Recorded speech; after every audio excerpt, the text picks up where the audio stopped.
Beynin iki yasası vardır. İlk yasasına çağrışım yasası denir. Çağrışım yasası, beyninizde depolananları yeni bilgiler öğrenmek için kullanacağınızı söylüyor. Beyninizde yeni bilgiler oluşturmak için hali hazırda yerleşmiş olanları, bilinmeyenleri anlamak için bilinenleri kullanacaksınız. Benimle misiniz? Bir hücrenin dışındaki reseptör bölgeleri, size desem ki Ay'daki kraterlere benziyor. Ama aslında çok da krater gibi değil, daha ziyade sudaki nilüferlere benziyor. Ve bu nilüfer çiçeğinin ortasında bir kimyasal yuvası var. Ama dışarıda çiçeğin yukarısında bir anten var. Ve kimyasal gelirken suya bir taş atılmış gibi oluyor. Antenin algıladığı küçük bir dalga oluşuyor ve çiçeğin şekli değişiyor. Kaleidoskopa benziyor. Kimyasal reseptör bölgesinin içine girip anahtar kilit gibi uyuyor ve DNA'ya bir yıldırım gönderiyor. DNA gevşiyor ya da fermuar gibi fermuarını açıyor. Az önce ne yaptım ben? Size reseptör bölgesi denen bilinmedik yeni bir bilgi açıkladım. Burada pek çok insan reseptör bölgelerini gözünde canlandıramaz. Peki ben bu modeli nasıl açıklayacağım? Beyninizde depolananları kullanacağım. Ne demiştim?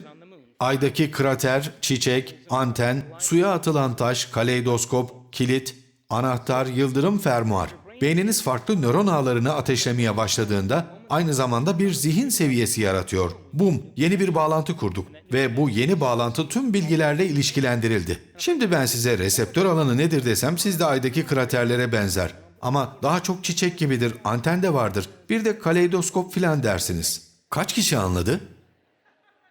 Benimle misiniz? O zaman size bir soru.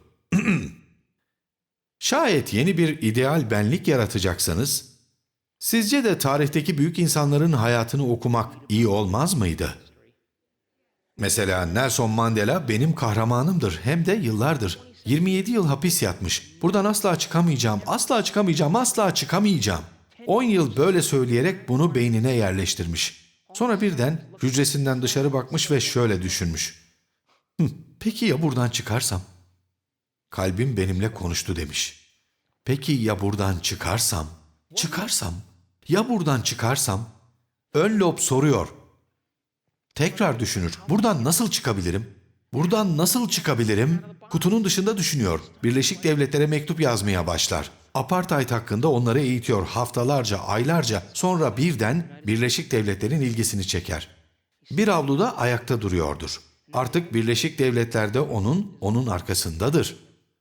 Orada durur ve sorar. Bu ulusu kim yönetecek? Bu ulusu kim yönetecek? Bu soruyu kendine soruyordur derken kalbi tekrar konuşur ve ona peki ya sen yönetirsen der. Ve o da en temel ve en önemli soruyu sorar. Ona kazandıran şey budur. Ve der ki bu ulusa liderlik etmek için nasıl biri olmalıyım? Ve mücadeleye girdi. Öfke, düşmanlık ve ön yargı gibi temel duyguları alıp onları altına çevirdi. O adamın içinde bir gram kötülük yoktu. Dış ortamını alt etti ve bir ulusa liderlik etti. Onun zorlukların üstesinden gelmesi size de aynını yapma yolunu açıyor ve o ırkların da ötesindeydi. Bana göre dünyanın son büyük lideriydi. Öyle düşünüyorum. Dalai Lama da öyle. Davranışlarıyla örnekti. O da her şeyimi alabilirsiniz, hayatımdaki her şeyi alabilirsiniz dedi. Her şeyimi kaybedebilirim ama aklımı da, kalbimi de asla alamazsınız. Bunu anladığı için de gerçek bir lider olmuştu. O halde tarihteki büyük insanların hayatını okuyup çağrışım yasası aracılığıyla onlarla birleşmek sizce de iyi olmaz mıydı? Evet. Peki. Çağrışım yasası diyor ki yaratmak ve öğrenmek için beyninizde depolananları kullanacaksınız. Yeni devreler yaratmak için var olan devreleri veya sinaptik bağlantıları kullanacaksınız. Alışılmadığı öğrenmek için alışıldığı kullanacaksınız. Yeni anılar yaratmak için eski anıları kullanacaksınız. Bilinmeyeni anlamak için bilineni kullanacaksınız. Yeni sinaptik bağlantılar kurmak için var olan bağlantıları kullanacaksınız. Buna da evrim deniyor. Benimle misiniz? Beynin ikinci yasası da tekrarlama yasasıdır. Herhangi bir şeyi tekrar yaparsanız tekrar bir an gelir nöronlar bir kimyasalı salar.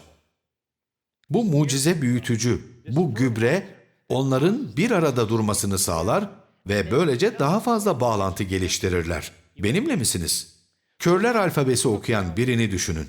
Bütün zihni bu iki parmağının ucunda. Ve bu alfabeyi okuyan kişinin beyin taramasına bakarsanız, sizde ve bende bu iki parmağın duyu korteksimizde hitap ettiği yer 1 santimetre kadardır.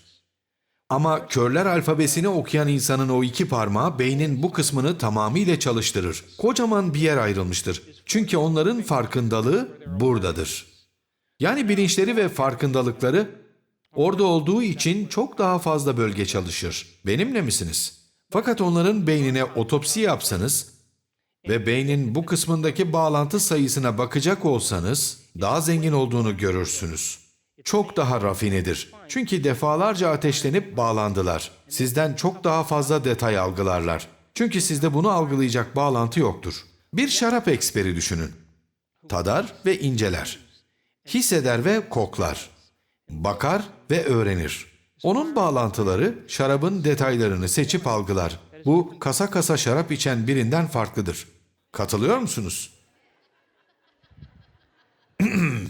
O halde bir şeyi tekrar tekrar yapmaya başladığınızda bu nörotropik hormonları, nörotropik kimyasalları salgılıyorsunuz. Bunlar da nöronların bir arada olmasına ve zenginleşmesine yol açıyor. Yani tekrarlamak, bir şeyi defalarca yapmak, bu bir düşünce, bir eylem, bir duygu olsun. Daha kolay, alışıldık, akıcı ve doğal kılar. Bu otomatiğe, rutine, alışkanlığa, doğal yeteneğe, bilinçaltına, bilinçsizliğe, örtük belleğe dönüşür. Yani şimdi birdenbire sürekli çalıştırdığınız bağlantılar otomatik bir sinir ağına dönüştü. Kimyasal tutkal veya mucizevi büyüme olan nöro büyüme faktörü yeni sinaptik bağlantıların yapışıp büyümesini sağlar. Bunlara nörotrofin de denir. Bakın, bunlar nöro büyüme faktörüyle beslenmiş nöronlar. Ne yapıyorlar? İyi bakın. Görüyor musunuz? Telefonla konuşan İtalyanlara benziyorlar. Bir de şunlara bakın. Bunlarda nöro büyüme faktörü yok. Beyninizdeki nöro büyüme faktörü yapmanın yolları neydi? Yeni bir şey öğrenmek ve bunu tekrarlamak. Ve hayatınızda yeni deneyimler yaşamak.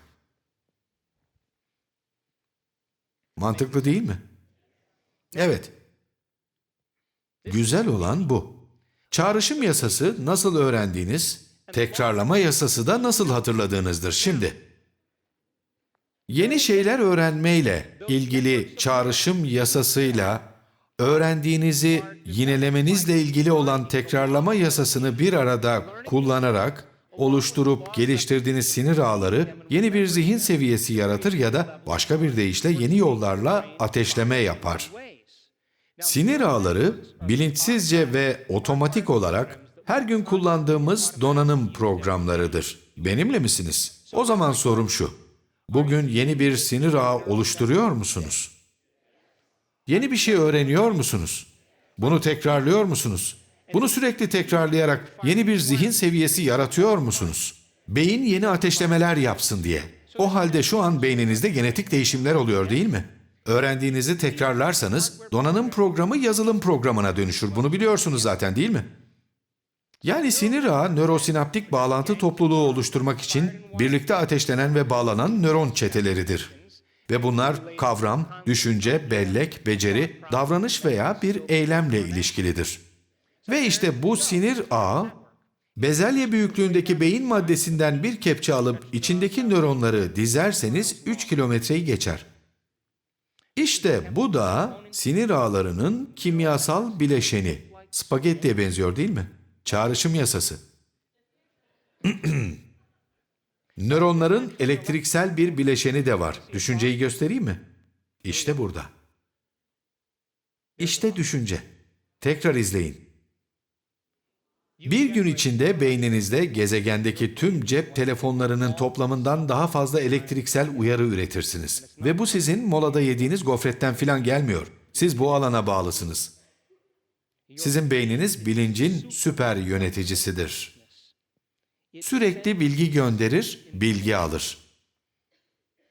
Yani sinir ağları her gün kullandığınız otomatik donanım programlarıdır. Bir sinir ağındaki nörolojik iletimin ortalama hızı saatte 320 ile 480 kilometre arasıdır.